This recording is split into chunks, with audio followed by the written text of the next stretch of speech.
Good morning students. Welcome to Principles and Practice of Auditing subject 10th session. In this session I will be explaining you about tax audit. First let us know the meaning of tax audit. As we know, the dictionary meaning of the term audit is to check, review or inspection. There are various types of audits prescribed under different laws like company law, which requires a company audit. Cost auditing law requires a cost audit, etc. So tax audit is an examination or a review of accounts of any business or profession carried out by taxpayers from an income tax viewpoint. The income tax law requires the taxpayers to get the audit of the books or to get the audit of the accounts of his or her business or profession from the viewpoint of income tax law. The audit conducted by the chartered accountant of the accounts of the taxpayer in pursuance of the requirement of section 44AB is called as tax audit. We know very well that the term audit means to review, to check the books of accounts or to inspect the books of accounts. And also we know that under various laws, different types of audits are also mandatory for the companies in India. So, as per Companies Act of 1956, the company should get its books of accounts audited. And also, as per the cost accounting law, the cost audit has to be done by the business organizations. So then this tax audit, it is the process or it is the examination or review of accounts of any business or profession carried out by a taxpayers from an income tax point of view. So in India, income tax laws or tax laws requires the taxpayer to get the audit of the accounts of his profession or business from income tax point of view. So the audit conducted by chartered accountant of the accounts of the taxpayers as per the requirement of section 44AB of income tax law, which is called as tax audit. ನಮಗೆಲ್ಲರಿಗೂ ಚೆನ್ನಾಗಿ ತಿಳಿದಿದೆ audit ಅಂದರೆ checking the books of accounts ಅಂತ. ಪ್ರತಿಯೊಂದು act ನಮ್ಮ ಕಂಟ್ರಿನಲ್ಲಿ ಒಂದೊಂದು ಥರದ audit mandatory ಅಂತ ಹೇಳುತ್ತೆ. ಜಾನ್ಸ್ಟೆಕ್ ಕಂಪನೀಸ್ಗೆ ಕಂಪನೀಸ್ ಆ್ಯಕ್ಟ್ ಪ್ರಕಾರ ಆಡಿಟ್ ಮಾಡುವಂಥದ್ದು, ಆ ಬುಕ್ಸ್ ಆಫ್ ಅಕೌಂಟ್ಸನ್ನು ಆಡಿಟ್ ಮಾಡಿಸುವಂಥದ್ದು ಕಂಪಲ್ಸರಿ ಆಗಿದೆ. ಅದೇ ರೀತಿ ಕಾಸ್ಟ್ ಅಕೌಂಟಿಂಗ್ ಲಾ ಏನು ಹೇಳುತ್ತೆ, ಬುಕ್ಸ್ ಆಫ್ ದ ಕಾಸ್ಟ್ ಅಥವಾ ಕಾಸ್ಟ್ ಡೀಟೇಲ್ಸನ್ನು ಆಡಿಟ್ ಮಾಡಿಸೋದು ಕಂಪಲ್ಸರಿ ಅಂತ ಹೇಳುತ್ತೆ. ಅದೇ ರೀತಿ ಈ ಟ್ಯಾಕ್ಸ್ ಆಡಿಟ್ ಅನ್ನೋದು ಏನಪ್ಪ ಅಂದರೆ, ಯಾವುದೇ ಒಬ್ಬ ಟ್ಯಾಕ್ಸ್ ಪೇಯರ್, ಒಬ್ಬ ವ್ಯಕ್ತಿ ತನ್ನ ಬಿಸ್ನೆಸ್ ಅಥವಾ ಪ್ರೊಫೆಷನ್ನ ಮಾಡ್ತಾ ಇದ್ದು ಆತ ಇನ್ಕಮ್ ಟ್ಯಾಕ್ಸ್ ಕಟ್ತಾ ಇದ್ದರೆ ಅವನಿಗೆ ಆ ಬಿಸ್ನೆಸ್ ಅಥವಾ ಪ್ರೊಫೆಷನಿಂದ ಬಂದಂಥ ಇನ್ಕಮ್ ಕೂಡ ಅದ್ರ ಮೇಲೆ ಕೂಡ ಅವನು ಟ್ಯಾಕ್ಸ್ ಕಟ್ಟಬೇಕಾಗುತ್ತೆ. ಹಾಗಾಗಿ as per income tax rules ಅಥವಾ ಇನ್ಕಮ್ ಟ್ಯಾಕ್ಸ್ ಪ್ರೊಸ್ಪೆಕ್ಟಿವಲ್ಲಿ ಪ್ರತಿಯೊಬ್ಬ ವ್ಯಕ್ತಿ ಕೂಡ ತಾನು ಏನು ಬಿಸ್ನೆಸ್ ಮಾಡ್ತಿದ್ದಾನೆ ಅಥವಾ ಏನು ಪ್ರೊಫೆಷನ್ ಅವನು ಮಾಡ್ತಿದ್ದಾನೆ ಅದರಿಂದ ಬಂದಿರುವಂತಹ ಪ್ರಾಫಿಟ್ ಅಥವಾ ಲಾಸನ್ನು ಆಡಿಟ್ ಮಾಡಿಸೋವಂಥದ್ದು ಇನ್ಕಮ್ ಟ್ಯಾಕ್ಸ್ ಲಾ ಪ್ರಕಾರ ಕಂಪಲ್ಸರಿ ಆಗಿದೆ. ಅಂದರೆ ಸೆಕ್ಷನ್ 44AB ಏನು ಹೇಳುತ್ತೆ ಇನ್ಕಮ್ ಟ್ಯಾಕ್ಸ್ ಆಡಿಟಲ್ಲಿ, ಅದರ ಪ್ರಕಾರ ಆ ವ್ಯಕ್ತಿ ಬುಕ್ಸ್ ಆಫ್ ಅಕೌಂಟ್ಸನ್ನು ಆಡಿಟ್ ಮಾಡಿಸ್ಬೇಕಾಗುತ್ತೆ. Tax audit involves verification and confirmation of certain facts, figures and information that are generally required by the tax authorities in the course of assessment proceedings. ಅಂದರೆ tax audit ಏನು ಒಳಗೊಂಡಿರುತ್ತಪ್ಪ ಅಂತಂದರೆ, tax ಅಥಾರಿಟೀಸ್ಗೆ ಅಥವಾ income tax ಅಥಾರಿಟೀಸ್ಗೆ ಕೆಲವೊಂದು facts ಮತ್ತು figures ಬಗ್ಗೆ confirmation ಬೇಕಾಗಿರುತ್ತೆ ಅಥವಾ ಅದ್ರ ಬಗ್ಗೆ ವೆರಿಫಿಕೇಷನ್ ಮಾಡಬೇಕಾಗಿರುತ್ತೆ. ಆ ವೆರಿಫಿಕೇಷನ್ ಮಾಡಿ ಕನ್ಫರ್ಮೇಷನನ್ನು ಕೊಡುವಂಥದ್ದೇ ಟ್ಯಾಕ್ಸ್ ಆಡಿಟ್ ಆಗಿದೆ. In simple terms we can say that tax audit can be defined as an examination of financial records to assess correctness of calculation of taxable profits to ensure compliance with the provisions of the Income Tax Act and also to ensure fulfillment of conditions for claiming deduction under the Tax Act. Tax audit also, it is the process of examination of financial records of an assessee. Why they will examine? In order to calculate, in order to assess the correctness of calculation of taxable profits. ಅಂದರೆ tax audit ಕೂಡ books of ಅಕೌಂಟ್ಸನ್ನು verify ಮಾಡುವಂಥ ಪ್ರೋಸೆಸ್ಸೇ ಆಗಿದೆ. ಯಾವ books of ಅಕೌಂಟ್ಸನ್ನು process ಮಾಡುತ್ತೆ, ಹೇಗೆ ಮಾಡ್ತಾರೆ ಅಂತ ಹೇಳಿದ್ರೆ, it is a process of assessing the correctness of calculation of taxable profits. ಆ ಟ್ಯಾಕ್ಸಿಬಲ್ ಪ್ರಾಫಿಟ್ಸನ್ನು ಏನು ಕ್ಯಾಲ್ಕುಲೇಟ್ ಮಾಡಿರ್ತಾರೆ ಅದು ಕರೆಕ್ಟ್ ಇದೆಯಾ ಇಲ್ವಾ ಅಂತ ನೋಡ್ತಾರೆ. ಅಂದರೆ ಒಂದು ಬಿಸ್ನೆಸ್ ಆರ್ಗನೈಸೇಷನಲ್ಲಿ ಗ್ರಾಸ್ ಪ್ರಾಫಿಟ್ ಅಥವಾ ನೆಟ್ ಪ್ರಾಫಿಟನ್ನು ಅರೈವ್ ಮಾಡಿರ್ತಾರಲ್ವಾ, ಮಾಡಿದ್ದಾದಮೇಲೆ ಪ್ರಾಫಿಟ್ ಬಂದಿದ್ದಾದಮೇಲೆ ಎಷ್ಟು ಅಮೌಂಟ್ ಪ್ರಿವೇಲಿಂಗಲ್ಲಿರುತ್ತೋ ರೇಟ್ ಆಫ್ ಇನ್ಕಮ್ ಟ್ಯಾಕ್ಸ್ ಅಷ್ಟನ್ನು ಟ್ಯಾಕ್ಸನ್ನು ಕಟ್ಟಬೇಕಾಗತ್ತೆ. ಆ ಪ್ರಾಫಿಟನ್ನು ಅರೈವ್ ಮಾಡುವಾಗ ಅಂದರೆ profit which is eligible to pay the tax ಅದನ್ನು ಕ್ಯಾಲ್ಕುಲೇಟ್ ಮಾಡೋ ರೀತಿಯಲ್ಲಿ ಸರಿಯಾಗಿ ಮಾಡಿದಾರಾ ಅಥವಾ ಏನಾದರೂ ತಪ್ಪುಗಳು ಮಾಡಿದಾರಾ ಅಥವಾ ಏನಾದರೂ ಪ್ರಾಫಿಟನ್ನು ಹೈಡ್ ಮಾಡಿ ಗೌರ್ಮೆಂಟ್ಗೆ ಟ್ಯಾಕ್ಸ್ ಕಟ್ಟೋದನ್ನೇನಾದರೂ ಕಡಿಮೆ ಮಾಡಿದಾರಾ ಅನ್ನೋದನ್ನು ವೆರಿಫೈ ಮಾಡೋದಕ್ಕೆ ನಾವು ಟ್ಯಾಕ್ಸ್ ಆಡಿಟ್ ಅಂತ ಕರಿತೀವಿ. ಈ ಟ್ಯಾಕ್ಸ್ ಆಡಿಟ್ ಬಂದ್ಬಿಟ್ಟು ಎಲ್ಲ ಕಂಪನಿಗಳಿಗೂ ಮ್ಯಾಂಡೇಟ್ರಿ ಆಗಿದೆ. ಅಂದರೆ ಎಲ್ಲ ಜಾಯಿಂಟ್ ಸ್ಟಾಕ್ ಕಂಪನೀಸ್ಗೆ ಮತ್ತು ಲಿಮಿಟೆಡ್ ಲಯಬಿಲಿಟಿ ಪಾರ್ಟ್ನರ್ಶಿಪ್ಸ್ಗೆ ಮತ್ತು ಇಂಡಿವಿಜುವಲ್ಸ್ಗೆ ಅವರ ಟರ್ನೋವರ್ ಒಂದು ಲಿಮಿಟ್, ಪರ್ಟಿಕ್ಯುಲರ್ ಲಿಮಿಟ್ ಕೊಟ್ಟಿರ್ತಾರೆ ಟ್ಯಾಕ್ಸ್ ಆ್ಯಕ್ಟಲ್ಲಿ, ಇನ್ಕಮ್ ಟ್ಯಾಕ್ಸ್ ಆ್ಯಕ್ಟಲ್ಲಿ. ಅದನ್ನು ಮೀರಿ ಏನಾದರೂ ಅವರ ಇನ್ಕಮ್ ಎಕ್ಸೀಡ್ ಆದರೆ ಆವಾಗ ಇಂಡಿವಿಜುವಲ್ ಕೂಡ tax ಆಡಿಟನ್ನು ಮಾಡಿಸ್ಬೇಕಾಗತ್ತೆ. Now we will see who are the persons they have to pay or they are liable for tax audit under section 44AB. Any person doing a business. If any person doing a business has to get his books of accounts audited under income tax regulations, when a person's turnover exceeds rupees 1 crore, he has to liable for tax audit under section 44AB. This threshold limit of 1 crore has been increased from 1 crore to 5 crores with effect from assessment year 2021, that is for the financial year 2019-20. ಯಾವ ವ್ಯಕ್ತಿ business ಮಾಡ್ತಾ ಇರ್ತಾನೋ ಆ ವ್ಯಕ್ತಿ section 44AB ಕೆಳಗಡೆ ಅವನು tax ಆಡಿಟನ್ನು ಮಾಡಿಸ್ಬೇಕಾಗತ್ತೆ. ಎಷ್ಟು limit ಇರಬೇಕಪ್ಪ ಅಂದರೆ ಅವನ ಟರ್ನೋವರ್ 1 ಕೋಟಿಗಿಂತ ಜಾಸ್ತಿ ಇದ್ದರೆ ಅವನು ಮಾಡಿಸ್ಬೇಕಾಗಿತ್ತು ಮುಂಚಿನ ವರ್ಷಗಳಲ್ಲಿ. ಈಗ ಈ 1 ಕೋಟಿ ಅನ್ನುವ ಈ ಟರ್ನೋವರ್ ಲಿಮಿಟನ್ನು 5 ಕ್ರೋರ್ಸ್ಗೆ ಇನ್ಕ್ರೀಸ್ ಮಾಡಿದ್ದಾರೆ.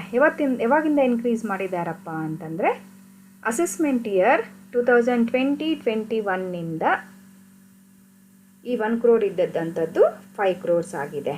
ಅಂದರೆ ಅಸೆಸ್ಮೆಂಟ್ ಇಯರ್ 2020-21 ಆದ ನಂತರ ಯಾರೆಲ್ಲ ಟ್ಯಾಕ್ಸ್ ಆಡಿಟ್ ಮಾಡಿಸ್ಬೇಕು ಅಂತ ಹೇಳಿದ್ರೆ, ಯಾರ ಟರ್ನೋವರ್, ಯಾವ ಕಂಪನಿ ಅಥವಾ ಯಾವ ಬಿಸ್ನೆಸ್ ಟರ್ನೋವರ್ 5 ಕೋಟಿ ಇಂಥ ಜಾಸ್ತಿ ಇದೆಯೋ ಅಂಥವರೆಲ್ಲರೂ ಕಂಪಲ್ಸರಿ ಟ್ಯಾಕ್ಸ್ ಆಡಿಟನ್ನು ಸೆಕ್ಷನ್ 44AB ಕೆಳಗಡೆ ಮಾಡಿಸ್ಬೇಕು. ಅದಾದಮೇಲೆ ಯಾವ ವ್ಯಕ್ತಿ ಪ್ರೊಫೆಷನ್ ಮಾಡ್ತಿರ್ತಾನೋ ಆ ವ್ಯಕ್ತಿಯ ಕ್ಯಾಶ್ ರೆಸಿಟ್ಸ್ ಅಥವಾ ಆ್ಯನ್ಯುಯಲ್ ಗ್ರಾಸ್ ರೆಸಿಟ್ಸ್ 50 ಲ್ಯಾಕ್ಸ್ಗಿಂತ ಜಾಸ್ತಿ ಇರುತ್ತೋ ಅಂಥ ವ್ಯಕ್ತಿ ಮತ್ತು ಸೆಕ್ಷನ್ 44AB ಕೆಳಗಡೆ ಟ್ಯಾಕ್ಸ್ ಆಡಿಟನ್ನು ಮಾಡಿಸ್ಬೇಕಾಗುತ್ತೆ. ಅಂದರೆ ಇಬ್ಬರು ವ್ಯಕ್ತಿಗಳು ಮಾಡಿಸ್ಬೇಕು. ಯಾರೆಲ್ಲ ಬಿಸ್ನೆಸ್ ಮಾಡ್ತಿದ್ದಾರೆ, ಯಾರೆಲ್ಲ ಪ್ರೊಫೆಷನ್ ಮಾಡ್ತಿದ್ದಾರೆ. ಬಿಸ್ನೆಸ್ ಮಾಡ್ತಾ ಇದ್ದಂಥವರು ಅವ್ರದ್ದು ಟರ್ನ್ ಓವರ್ ಎಷ್ಟಿರಬೇಕು, 5 ಕೋಟಿಗಿಂತ ಜಾಸ್ತಿ ಇದ್ದರೆ ಅವರು ಟ್ಯಾಕ್ಸ್ ಆಡಿಟನ್ನು ಮಾಡಿಸ್ಲೇಬೇಕು. ಯಾರು ಪ್ರೊಫೆಷನಲ್ಲಿ ಇರ್ತಾರೋ ಅಂದರೆ ಡಾಕ್ಟರ್ಸು, ಇಂಜಿನಿಯರ್ಸು, ಆಡಿಟರ್ಸು, ಲಾಯರ್ಸು, ಯಾರೆಲ್ಲ ಪ್ರೊಫೆಷನ್ ಅಲ್ಲಿ ಇರ್ತಾರೋ, ಪ್ರೊಫೆಷನ್ ಮಾಡ್ತಿರ್ತಾರೋ ಅವರು ಅವರ ಪ್ರೊಫೆಷನ್ನಲ್ಲಿ ಆ ವರ್ಷದಲ್ಲಿ ಗ್ರಾಸ್ ರೆಸಿಟ್ಸ್, ಅವ್ರಿಗೆ ಬರೋ ಅಂಥ ರೆಸಿಟ್ಸು 50 lakhsಗಿಂತ ಮೇಲೆ ಇದ್ದರೆ ಅವರು ಅವರ ಬುಕ್ಸ್ ಆಫ್ ಅಕೌಂಟ್ಸನ್ನು ಆಡಿಟ್ ಮಾಡಿಸ್ಬೇಕಾಗುತ್ತೆ. ನೋಡಿ, ಟ್ಯಾಕ್ಸ್ ಆಡಿಟ್ನ ಒಂದು ಚಾರ್ಟ್ ಇದೆ ಇಲ್ಲಿ. ಪ್ರತಿ ವ್ಯಕ್ತಿ, ಯಾರೆಲ್ಲ ವ್ಯಕ್ತಿ ಬಿಸ್ನೆಸ್ ಮಾಡ್ತಾ ಇದ್ದರೆ, ಒಬ್ಬ ವ್ಯಕ್ತಿ ಬಿಸ್ನೆಸ್ ಮಾಡ್ತಾ ಇದ್ದರೆ ಅವನ ಟರ್ನ್ ಓವರ್ 1 ಕೋಟಿಗಿಂತ ಜಾಸ್ತಿ ಇದ್ದರೆ, ಅಥವಾ 2020-21 ಈ 1 ಕೋಟಿ ಇರೋದು 5 ಕೋಟಿ ಆಗಿರುತ್ತೆ, ಅಂಥ ವ್ಯಕ್ತಿ ಅವನು ಟ್ಯಾಕ್ಸ್ ಆಡಿಟನ್ನು ಕಂಪಲ್ಸರಿಯಾಗಿ ಮಾಡಿಸ್ಬೇಕು. ಇನ್ನೊಬ್ಬ ಯಾವುದೇ ವ್ಯಕ್ತಿ ಪ್ರೊಫೆಷನ್ ಅಥವಾ ವೃತ್ತಿ ಯಾವುದೇ ಒಂದು ಪ್ರೊಫೆಷನನ್ನು ಮಾಡ್ತಿದ್ದೆ, ಪ್ರಾಕ್ಟೀಸ್ ಮಾಡ್ತಾ ಇದ್ದರೆ ಆ ವ್ಯಕ್ತಿಯ ಗ್ರಾಸ್ ರೆಸಿಟ್ಸು 50 lakhsಗಿಂತ ಜಾಸ್ತಿ ಆದಾಗ ಅವರು ಕೂಡ ಅವರ ಬುಕ್ಸ್ ಆಫ್ ಅಕೌಂಟ್ಸನ್ನು ಆಡಿಟ್ ಮಾಡಿಸ್ಬೇಕು. ಕಂಪಲ್ಸರಿಯಾಗಿ ಆಡಿಟ್ ಮಾಡಿಸಿ ವಿದಿನ್ ದ ಸ್ಪೆಸಿಫೈಡ್ ಡೇಟಲ್ಲಿ ಅವರು ಇನ್ಕಮ್ ಟ್ಯಾಕ್ಸ್ ರಿಟರ್ನ್ಸನ್ನು ಫೈಲ್ ಮಾಡಲೇಬೇಕಾಗುತ್ತೆ. Now we will see the objectives of tax audit. The first objective is tax audit ensure proper maintenance and correctness of books of accounts and certification of the same by tax auditor. And the second objective is reporting observations or discrepancies noted by tax auditor after a methodical examination of the books of accounts. And the third objective is to report prescribed information such as tax depreciation, compliance of various provisions of income tax law, etc. All these enable tax authorities in verifying the correctness of income tax returns filed by the taxpayer. Calculation and verification of total income, claim for deduction, etc. also becomes easier. So in simple words, we can say why, what is the intention of conducting tax audit, or what is the objective of conducting the tax audit. Point number 1 is that in order to ensure proper maintenance and correct books of accounts, and that has to be ensured by whom? Definitely the correctness should be ensured by the tax auditor. If he verifies and tells the particular books of accounts showing the correct picture, then only it becomes authenticated books of accounts. This is the first objective. And the second objective is in order to report the audited figures or audited books of accounts, and to report the observations, sometimes discrepancies which are noted by the tax auditor at the time of auditing and after doing certain mathematical examinations of books of accounts. That means if he finds any discrepancies, all these he has to be reported. He will report to the concerned authorities, that is to the tax authorities. As such, the tax audit is conducted. And the third objective is in order to report the prescribed information, that is whatever prescribed in the income tax law, such as any tax depreciation, that means any decrease in the tax amount, tax liability, or compliance of various provisions of income tax law, etc. That is, a taxpayer, if he fails to comply with any of the provisions of the income tax rules, or if he pays, he claims less amount to be taxed, so everything will be reported to the income tax authorities by the tax auditor. Not only that, tax auditor also, he has to verify the correctness of the income tax returns which is filed by the taxpayer, and also he will calculate and verify the total income and what are all the total deductions he has claimed in the returns. And also, if once he verifies, the calculation by the tax departments becomes easier. ಅಂದರೆ ಈ tax ಆಡಿಟ್ನ ಮೂಲ ಉದ್ದೇಶಗಳು, ಮುಖ್ಯವಾದ ಉದ್ದೇಶಗಳೇನಪ್ಪ ಅಂತಂದರೆ, ಮೊದಲನೆಯದಾಗಿ ಏನು business ಮಾಡುವಂಥವ್ರು ಅಥವಾ profession ಮಾಡುವಂಥವರು books of accounts ಸರಿ ಇದೆಯಾ ಇಲ್ವಾ, ಅದು ಕರೆಕ್ಟ್ ಇದೆಯಾ ಇಲ್ವಾ ಅಂತ ತೋರಿಸೋದು ಅಥವಾ ವೆರಿಫೈ ಮಾಡೋದು ಮೊದಲನೇ ಆಬ್ಜೆಕ್ಟಿವು. ಎರಡನೇದೇನಪ್ಪ ಅಂದರೆ, ವೆರಿಫೈ ಮಾಡಿದ್ದಾದಮೇಲೆ ಅದರಲ್ಲಿ ಅವ್ರ ಅಬ್ಸರ್ವೇಷನ್ಸ್ ಏನೇನು ಅನ್ನೋದನ್ನು ರಿಪೋರ್ಟ್ ಮಾಡಬೇಕು. ಯಾರಿಗೆ? ಟ್ಯಾಕ್ಸ್ ಅಥಾರಿಟೀಸ್ಗೆ. ಅಥವಾ ಏನಾದರೂ ಡಿಸ್ಕ್ರಿಪೆನ್ಸೀಸ್ ಇದ್ದರೆ, ಡಿಸ್ಕ್ರಿಪೆನ್ಸೀಸ್ ಅಂದರೆ ಭಿನ್ನತೆಗಳು ಅಥವಾ ವ್ಯತ್ಯಾಸಗಳೇನಾದರೂ ಕಂಡು ಬಂದರೆ ಅದನ್ನು ಅವರದೇ ಆದ ಕೆಲವೊಂದು ಮೆಥಾಡಿಕಲ್ ಎಕ್ಸಾಮಿನೇಷನ್ಸ್ ಇರುತ್ತೆ, ಕೆಲವೊಂದು ಮೆಥಡ್ಸ್ ಇರುತ್ತೆ ಸರಿನಾ ತಪ್ಪಾ ಅಂತ ಎವ್ಯಾಲ್ಯೂಯೇಟ್ ಮಾಡೋದಕ್ಕೆ. ಆ ಮೆಥಡ್ಸನ್ನು ಅಡ್ಯಾಪ್ಟ್ ಮಾಡಿಕೊಂಡು ಅದರ ಬಗ್ಗೆ ಕೂಡ ವಿವರವಾದ ಇನ್ಫಾರ್ಮೇಷನನ್ನು ಟ್ಯಾಕ್ಸ್ ಅಥಾರಿಟೀಸ್ಗೆ ಕೊಡ್ತಾರೆ ಟ್ಯಾಕ್ಸ್ ಆಡಿಟರು. ಅದು ಎರಡನೇದು ಉದ್ದೇಶ. ಮೂರನೇದೇನಪ್ಪ ಅಂತಂದರೆ, ಇನ್ಕಮ್ ಟ್ಯಾಕ್ಸ್ ರಿಟರ್ನ್ಸ್ ಫೈಲ್ ಮಾಡಿರ್ತಾರಲ್ವ ಟ್ಯಾಕ್ಸ್ ಪೇಯರ್ಸು, ಅವರು ಅದರಲ್ಲಿ ಏನಾದರೂ ಕಡಿಮೆ ಟ್ಯಾಕ್ಸ್ ಪೇ ಮಾಡೋದಕ್ಕೆ ಕ್ಲೈಮ್ ಮಾಡಿದಾರಾ, ಅಥವಾ ಎಲ್ಲ ಪ್ರಾವಿಷನ್ಸು ಕರೆಕ್ಟಾಗಿ ಫುಲ್ಫಿಲ್ ಮಾಡಿದಾರಾ, ಈ ಟ್ಯಾಕ್ಸ್ ರಿಟರ್ನ್ಸ್ ಫೈಲ್ ಮಾಡೋ ಟೈಮಲ್ಲಿ ಕರೆಕ್ಟಾಗಿ ಮಾಡಿದಾರಾ ಇಲ್ವಾ, ಅಥವಾ ಟೋಟಲ್ ಇನ್ಕಮನ್ನು ಕರೆಕ್ಟ್ ಮಾಡಿದಾರಾ, ಏನಾದರೂ ಡಿಡಕ್ಷನ್ಸನ್ನು ಎಕ್ಸ್ಟ್ರಾ ಕ್ಲೈಮ್ ಮಾಡಿದಾರಾ ಮಾಡಿಲ್ವಾ ಅಂತ ಎಲ್ಲದನ್ನು ಪ್ರತಿಯೊಂದನ್ನು ಟ್ಯಾಕ್ಸ್ ಆಡಿಟರು ನೀಟಾಗಿ ಕ್ಯಾಲ್ಕುಲೇಟ್ ಮಾಡಿರ್ತಾರೆ. ಒಂದು ಸತಿ ಟ್ಯಾಕ್ಸ್ ಆಡಿಟರ್ ಅದನ್ನು ನೀಟಾಗಿ ಕ್ಯಾಲ್ಕುಲೇಟ್ ಮಾಡಿದ್ರೆ ಟ್ಯಾಕ್ಸ್ ಡಿಪಾರ್ಟ್ಮೆಂಟ್ ಅವರು ಈಸಿಯಾಗಿ ಆ ಕಂಪನಿ ಅಥವಾ ಆ ವ್ಯಕ್ತಿ ಅವನ ಬಿಸ್ನೆಸ್ ಮೇಲೆ ಅಥವಾ ಪ್ರೊಫೆಷನ್ ಮೇಲೆ ಎಷ್ಟು ಟ್ಯಾಕ್ಸ್ ಕಟ್ಟಬೇಕಾಗಿದೆ ಅನ್ನುವ ಟ್ಯಾಕ್ಸ್ ಲಯಬಿಲಿಟಿನ ಕ್ಯಾಲ್ಕುಲೇಟ್ ಮಾಡೋದಕ್ಕೆ ಟ್ಯಾಕ್ಸ್ ಅಥಾರಿಟೀಸ್ಗೆ ಈಸಿ ಆಗುತ್ತೆ. Now we will see who can become a tax auditor. A chartered accountant within the meaning of Chartered Accounts Act 1949 and includes a person who under section 226 subsection 2 of the Companies Act is entitled to be appointed as an auditor of the company. ಯಾರು tax auditor ಆಗಿ ಯಾರನ್ನು appoint ಮಾಡ್ಬೋದು ಅಂತ ಹೇಳಿದ್ರೆ, chartered accountants act 1949ನಲ್ಲಿ ಅರ್ಥ ಬರುವಂತಹ, ಅದರಲ್ಲಿ ನೀಡಿರುವಂತಹ ವ್ಯಕ್ತಿಗೆ ಏನೇನು ಕ್ವಾಲಿಫಿಕೇಷನ್ಸ್ ಬೇಕಾಗಿದೆಯೋ ಆ ವ್ಯಕ್ತಿ ಟ್ಯಾಕ್ಸ್ ಆಡಿಟರ್ ಆಗಿ ಆಗಬಹುದು. ಅಥವಾ ಕಂಪನೀಸ್ ಆ್ಯಕ್ಟ್ 226 ಸಬ್ಸೆಕ್ಷನ್ 2ನಲ್ಲಿ ಯಾರನ್ನು ಕಂಪನಿ ಆಡಿಟರಾಗಿ ಅಪಾಯಿಂಟ್ ಮಾಡ್ಬೋದು ಅಂತ ತಿಳಿಸಿರ್ತಾರೋ ಅಂಥ ವ್ಯಕ್ತಿನ ಅಪಾಯಿಂಟ್ ಮಾಡ್ಬೋದು. ಸಿಂಪಲ್ ಟರ್ಮ್ಸಲ್ಲಿ ಹೇಳ್ಬೇಕಂದ್ರೆ, A qualified chartered accountant can become A tax auditor. ಒಬ್ಬ ಕ್ವಾಲಿಫೈಡ್ ಚಾರ್ಟರ್ಡ್ ಅಕೌಂಟೆಂಟ್ ಇರ್ತಾರಲ್ವ, ಅವರನ್ನು ಟ್ಯಾಕ್ಸ್ ಆಡಿಟರ್ ಆಗಿ ಅಪಾಯಿಂಟ್ ಮಾಡ್ಕೊಳ್ಬೋದು. Now we will see disqualification of tax auditor. Who can be disqualified?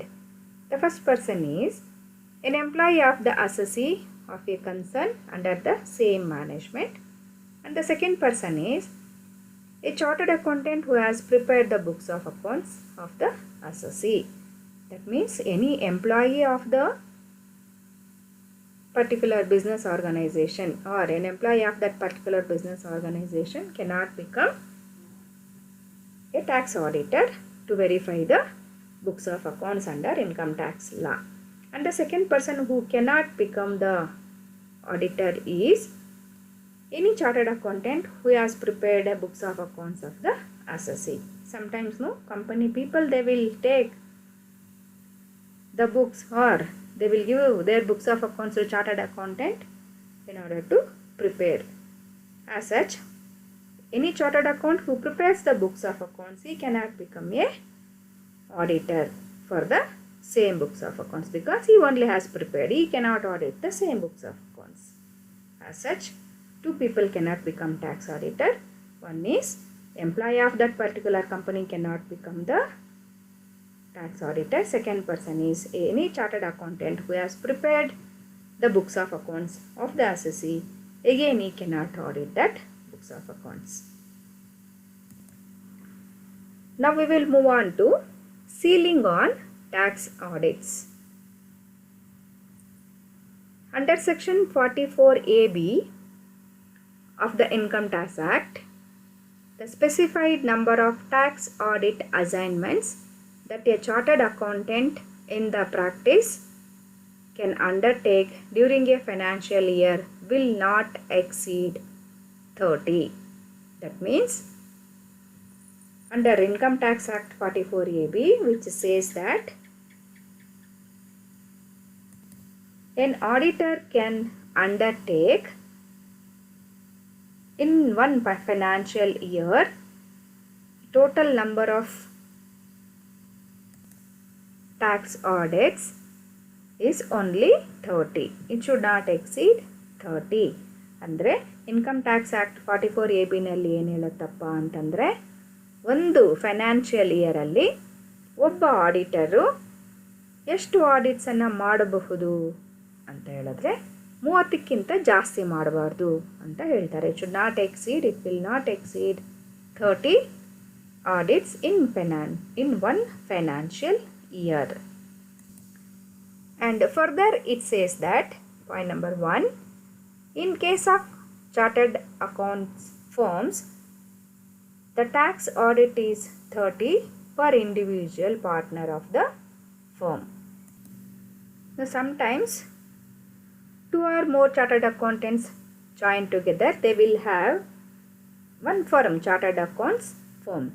In that case, each individual partner, that means each individual chartered accountant can audit 30 per year. ಕೆಲವೊಂದು ಸತಿ ಇಬ್ಬರು ಅಥವಾ ಇಬ್ಬರಿಗಿಂತ ಜಾಸ್ತಿ ಜನ chartered accountants ಒಂದು firm ಮಾಡಿಕೊಂಡು ಆ ಫರ್ಮಿಂದ audit ಕೆಲಸನ ಮಾಡ್ತಿರ್ತಾರೆ ಬೇರೆ ಬೇರೆ ಕಡೆ ಹೋಗಿ. ಅಂಥ ಟೈಮಲ್ಲಿ ಒಬ್ಬ ಪಾರ್ಟ್ನರು ಅಥವಾ ಒಬ್ಬ ಆ ಫರ್ಮಲ್ಲಿರೋಂಥ ಒಬ್ಬ ಇಂಡಿವಿಜುವಲ್ ಚಾರ್ಟರ್ಡ್ ಅಕೌಂಟೆಂಟು 30 ಆಡಿಟನ್ನು ಮಾಡಬಹುದು, ಅದಕ್ಕಿಂತ ಜಾಸ್ತಿ ಮಾಡೋ ಹಾಗಿಲ್ಲ. The second one is no distinction is to be made between corporate and non-corporate while counting the number of tax audits. That means to say, irrespective of the nature of the business, that is corporate or non-corporate audits, in total it should not exceed 30 for one financial year per auditor. ಅಂದರೆ corporate audit ಆಗಿರ್ಬೋದು ಅಥವಾ ನಾನ್ corporate ಆಗಿರಬಹುದು, ಎರಡಕ್ಕೂ ಯಾವುದೇ ವ್ಯತ್ಯಾಸ ಇಲ್ಲ. ಕಾರ್ಪೊರೇಟಲ್ಲಾದರೂ ಮಾಡಲಿ ಒಬ್ಬ ವ್ಯಕ್ತಿ 30 ಅಷ್ಟೇ ಮಾಡೋಕ್ಕೆ ಸಾಧ್ಯ ಇರುತ್ತೆ ಒಂದು ವರ್ಷದಲ್ಲಿ. ನಾನ್ ಕಾರ್ಪೊರೇಟಲ್ಲೂ ಅಷ್ಟೇ 1 ವರ್ಷಕ್ಕೆ ಒಬ್ಬ ಚಾರ್ಟರ್ಡ್ ಅಕೌಂಟೆಂಟು 30ಕ್ಕಿಂತ ಜಾಸ್ತಿ ಆಡಿಟ್ಸನ್ನು ಮಾಡೋ ಹಾಗೆ ಇಲ್ಲ. And the third one is when a tax audit assignment is conducted jointly by 2 or more firms, it will be counted as one tax audit assignment for each firm. I'll repeat it again. When a tax audit assignment is conducted jointly by 2 or more firms, it will be counted as one tax audit assignment for each firm. Sometimes 2 or more firms having the auditors, they will do the auditing work. That time how it is counted? So for the 2 firms it is counted 1 each. That means firm X and firm Y, they join together and they do one audit. You assume that time how it is counted means for firm X it is counted as 1 and firm Y also it is counted as 1. For both the firms it is counted as 1 each. ಅಂದರೆ ಕೆಲವೊಂದು ಸರ್ತಿ 2-3 organisations ಫರ್ಮ್ಸು auditor ಫರ್ಮ್ಸು ಸೇರಿಕೊಂಡು ಒಂದು ಆಡಿಟನ್ನು ಮಾಡ್ತಿರ್ತಾರೆ. ಅಂಥ ಟೈಮಲ್ಲಿ ಹೇಗಪ್ಪ count ಮಾಡೋದು ಅಂದರೆ ಪ್ರತಿ ಫರ್ಮ್ಗೂ ಒಂದು ಅಂತ ಕೌಂಟ್ ಮಾಡೋದು. ಈಗ ಎಕ್ಸಾಂಪಲ್ ಎಕ್ಸ್ ಮತ್ತು ವೈ 2 ಫರ್ಮ್ಸ್ ಇರುತ್ತೆ. ಇಬ್ಬರು ಸೇರಿಕೊಂಡು ಒಂದು ಕಂಪನಿನ ಆಡಿಟ್ ವರ್ಕನ್ನು ಒಪ್ಕೋತಾರೆ. ಅವಾಗ ಹೆಂಗೆ ಕೌಂಟ್ ಮಾಡೋದು ಅಂದರೆ ಎಕ್ಸ್ಗೂ 1 ಅಂತ ಕೌಂಟ್ ಮಾಡ್ಕೋಬೇಕು, ವೈ ಫರ್ಮ್ಗೂ 1 ಅಂತ ಕೌಂಟ್ ಮಾಡ್ಕೋಬೇಕು. So this is about tax audit. The other concepts I'll be explaining you in the next videos. Thank you very much.